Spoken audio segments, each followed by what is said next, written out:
Donde abrieron sus puertas cerca de las 7:30 de la mañana y a las 8:30 se realizó la primera ceremonia religiosa de manera oficial de la mano del arzobispo García Cuerva. Como podemos ver, han venido aquí distintos fieles a despedir al Papa Francisco en un profundo dolor, algunos con alguna muestra de alegría, otros de paz y también insignias de San Lorenzo, ¿no? Un Papa que siempre se mostró simpatizante de este club, por eso vemos la bandera que han puesto en las escalinatas. Hay distintas velas también que fueron prendiendo distintos fieles, algunos carteles, algunas fotos, algunos textos que fueron escribiendo a lo largo de toda la mañana aquí, como podemos ver, y que van a venir y congregarse a lo largo de todo el día, ¿no? Porque estamos hablando de una catedral que va a tener distintas misas. Realizaron una segunda a las 12:30, luego tenemos otra a las 17 horas y finalmente a las 19 horas, también acompañada de la otra misa que se va a realizar en la iglesia de Flores. Como podemos ver, se siguen acercando distintas personas aquí a dejar algunas flores, fotografías. De hecho, han dejado también la remera de San Lorenzo, como podemos ver, algunos stickers, bueno, distintas velas que van prendiendo, mostrando también el agradecimiento hacia el Papa Francisco. Realmente mucha gente aquí en la Catedral Metropolitana de Buenos Aires, Juan Pablo. Muchas gracias, Abigail. Por supuesto, nos llamás si hay más movimiento. Aquí estaremos. Algunas repercusiones vía Twitter que hemos tenido durante toda la jornada. Recordemos que a las 2:35 AM se conoció la noticia y fueron, por supuesto, apareciendo. Vamos a comenzar con el institucional de Casa Rosada.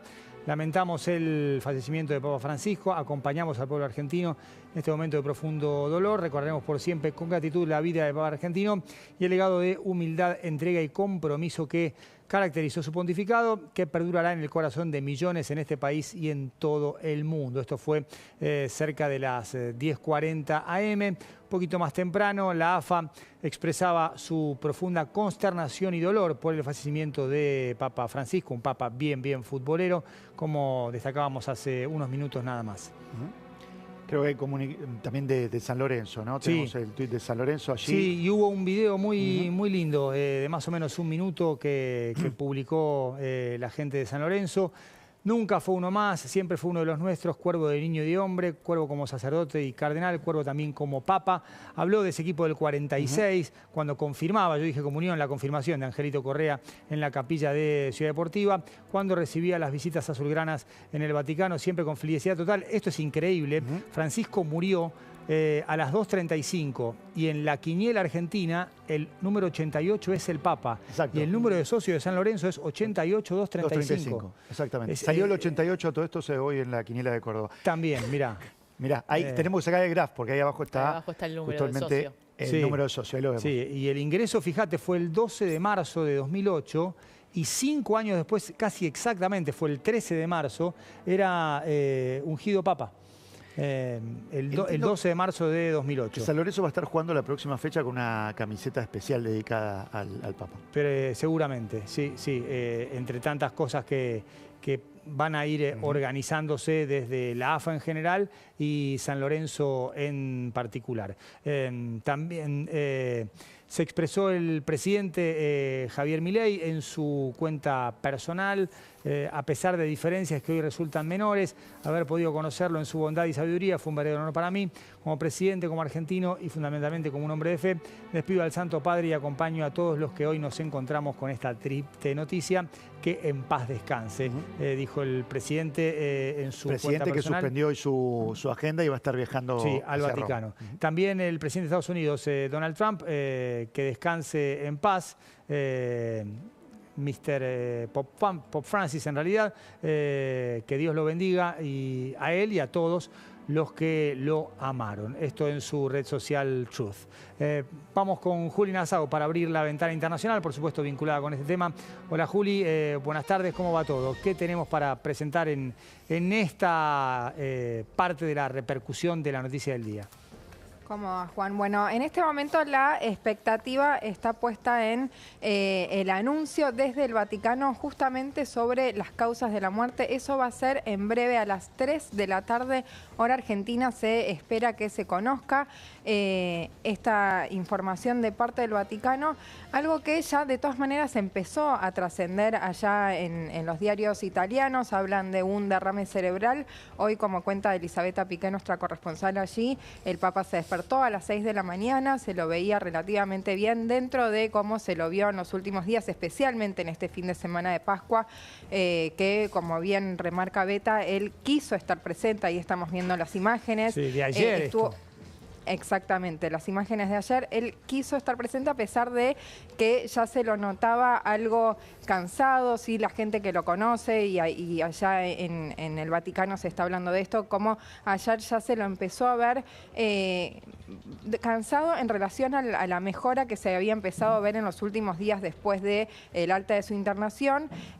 Intentó dar unas palabras, quiso dar esta vuelta en el papamóvil, como a Beta, nuestra corresponsal, le gusta decir que él murió con las botas puestas, ¿no? Sí. Que él quería trabajar hasta el último día y así lo hizo ayer. De hecho, también se reunió con el vicepresidente de Estados Unidos, J.D. Vance. Recién estabas mencionando el tuit de Donald Trump que le envió obviamente las condolencias. En los medios de Estados Unidos se está hablando de un posible viaje de Donald Trump al Vaticano para el funeral que sería entre el jueves y el sábado de esta semana.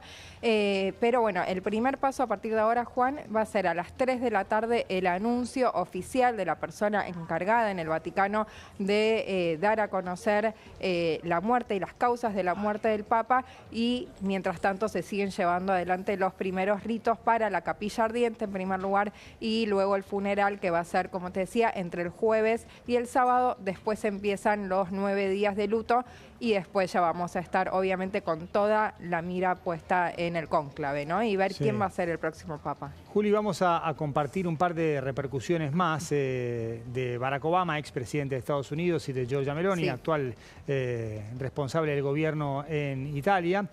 Fue más elaborado el de Barack Obama, con una referencia a su reacción junto con la de su mujer Michelle. Fue un líder excepcional que nos inspiró a ser mejores personas, con su humildad y sus gestos sencillos y profundos a la vez: abrazar a los enfermos, atender a los sin techo, lavar los pies a los jóvenes presos. Nos sacó de nuestra complacencia y nos recordó que todos tenemos obligaciones morales con Dios y con los demás. Hoy Michelle y yo lloramos junto con todos los que en el mundo, católicos y no católicos, se sintieron fortalecidos e inspirados por el ejemplo del Papa. Que sigamos escuchando su llamado a no permanecer nunca al margen de esta marcha de esperanza viva. Juli, en el descongelamiento de las relaciones de Estados Unidos y Cuba, ¿no? En ese momento. Eso iba a decir, esa imagen es cuando el Papa viajó justamente tanto a Cuba como a Estados Unidos para, por decirlo de alguna manera, darle un cierre o ponerle una imagen al rol de la diplomacia papal. Recordemos que el Papa quiso tener un rol muy importante en la diplomacia a nivel global, y puntualmente como uno de los logros que siempre es mencionado es este descongelamiento de las relaciones entre Estados Unidos y Europa, que se hizo visible en este viaje que hizo el Papa. Primero a Cuba y después a Estados Unidos en un mismo viaje, un viaje que también representó una señal para la región, ¿no? Sí. Hoy también estábamos repasando los viajes a la región. Ustedes estaban hablando la gran cuenta pendiente, por decirlo de alguna manera, que fue el viaje a la Argentina, pero recordemos que él hizo muchísimos viajes a la región, empezando por el primero, que fue a Brasil, que en realidad fue una tarea que él recibió de Benedicto XVI antes de su renuncia. Él se había comprometido a viajar a la Jornada Mundial de la Juventud en Río de Janeiro en julio de 2013, muy poco después de que asumió como el Papa Francisco, y allí fue su primer viaje en julio de 2013 a la región, y a partir de ahí pasaron varios viajes a la región. De hecho, son muy pocos los lugares de América del Sur a los que no viajó, uno de ellos la Argentina, también Uruguay y también Venezuela, para el que también se le pedía algún tipo de gestión. estuvo por momentos, fue bastante criticado, pero bueno, siempre con las limitaciones de lo que un papa puede hacer en relación a lo que pasa dentro de cada uno de los países, ¿no? Sí, se le exigió más dureza en la crítica al régimen de Maduro también. Bueno, es que en algún momento la relación fue Nicaragua mejor y luego fue muy tensa. De Sí. hecho, sé que en un momento hasta retiró obispos de Venezuela por el enfrentamiento que tenían con el régimen y luego acercaron posiciones. De hecho, creo que el propio Pietro Parolin fue responsable del envío del el rosario, ¿no? que recibió Maduro el año pasado. Sí, tanto con Cuba, Nicaragua y Venezuela era mucha la presión que le llegaba al Papa Francisco, justamente por ser también el primer Papa latinoamericano, ¿no? Entonces, me acuerdo, por ejemplo, yo cuando fui a cubrir las protestas en Venezuela en 2017 también, ahí la oposición estaba dando un mensaje muy fuerte del Papa Francisco debería estar haciendo más para meter presión al régimen de Nicolás Maduro, algo que luego continuó y sobre todo se acrecentó en Nicaragua cuando directamente había una represión directa desde el régimen de Ortega Murillo a la iglesia local, a la iglesia de Nicaragua y a sacerdotes de Nicaragua. Ahí sí finalmente habló en términos más duros y también se empezó a distanciar de a poco del régimen de Maduro, mientras a su vez estábamos viendo lo que vos decías, Maxi, el vínculo con Cuba y él, incluso este año hubo una liberación de prisioneros a principios de este año que también se le atribuyó al Papa Francisco y a la intervención del Papa Francisco. Muchas gracias, Juli. Nos reencontramos en un rato. Vamos a conversar con el rabino Daniel Goldman, vicepresidente del Instituto del Diálogo Interreligioso. Hola, Daniel, qué gusto reencontrarte después de tanto tiempo. Y quiero preguntarte por tu mirada de Francisco. Lo conociste, sé que has tenido muchos diálogos muy fecundos y muy profundos con él. Y ¿qué nos podés decir de su tránsito como Papa durante 12 años, un poquito más, y lo que ha sido su tarea, primero como sacerdote y después como cardenal y finalmente como Papa? Bueno, en primer lugar, querido amigo y vecino. En una época éramos vecinos. Sí, sí. No puedo dejar de olvidar eso. Claro que sí, claro que sí. Bueno, yo te diría que el transcurrir del Papa tuvo que ver con tres mojones, ¿sí? Y yo diría que fueron tres pilares en su papado.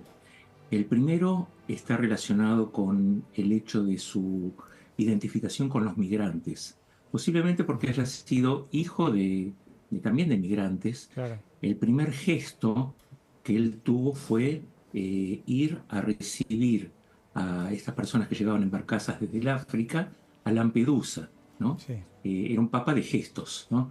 Y ese es un gesto muy fuerte, en donde, en definitiva, establecía ese puente de comprensión de que nada que no viva a mi alrededor, y el alrededor es el mundo, me es ajeno, ¿no? El segundo punto tiene que ver con su compromiso con el tema del medio ambiente. ¿Sí? En su encíclica Laudato Si, él da a entender, expresa, mejor dicho, que el ser humano no es exclusivamente el ápice de la creación, sino que tiene una responsabilidad para con todo lo creado. Y generalmente, en términos humanos, también este daño al medio ambiente deja secuelas esencialmente en los más necesitados, en los desposeídos, ¿sí? Este también es un punto importante a entender porque el concepto ecológico para él no era un concepto exclusivamente, entre comillas podríamos decir, biológico, no, es un concepto existencial. Y tercero, el diálogo interreligioso, ¿no? Él entendía que una de las formas de poder establecer esos puentes que antes hablábamos con los migrantes es también a través del diálogo interreligioso. Y él sabía que de Buenos Aires, de Argentina, ¿sí?, de Latinoamérica, puede salir una voz diferente a la que se estaba llevando a cabo, ¿no? Él no entendía el diálogo interreligioso con esa formalidad de té y simpatía, sino con el profundo componente que tiene que ver con saber que lo que le pasa al otro me pasa a mí. Y en este sentido yo podría decir que él fue para Guillermo Marcó, que fue el vocero de Jorge Bergoglio, Omar Abuto, uno de los grandes dirigentes musulmanes de la Argentina, y para mí un maestro, ¿no? Él fue el maestro que nos llevó a toda esta cuestión del diálogo interreligioso. No puedo dejar de olvidar, querido Juan Pablo, algo que a mí me pasó la primera vez que lo fuimos a ver al Papa, era los pocos días que él asumió. Y lo queríamos mantener en secreto. El único que se enteró fue Juan Pablo Barsky, y enseguida me llamó. Yo no quería hablar, pero vos insististe y al final no me quedaba otra opción. Yo insistí, No me me quedó enteré, otra te opción. llamé y dije, bueno, si querés hablarlo, lo hablamos. Me acuerdo perfecto. Ahí aprendí, ¿sí?, que los secretos son aquellos que se mantienen en la absoluta intimidad con uno mismo. Claro, no. Ya si se lo contás a alguien no es un secreto, deja de ser secreto. Sí, me acuerdo perfecto. Sí. ¿Fue un pastor, Francisco, en el ejercicio de esto de estar en contacto con la gente, de no tener esa distancia? Porque uno dice, bueno, el Papa, el representante de Dios en la tierra, con lo que significa en términos de distancia y jerarquía con la gente, pero siempre fue muy llano, muy simple en ese sentido. Mira, yo te lo voy a diseñar con una anécdota. Sí, En ese lugar donde éramos vecinos, ¿sí? claro.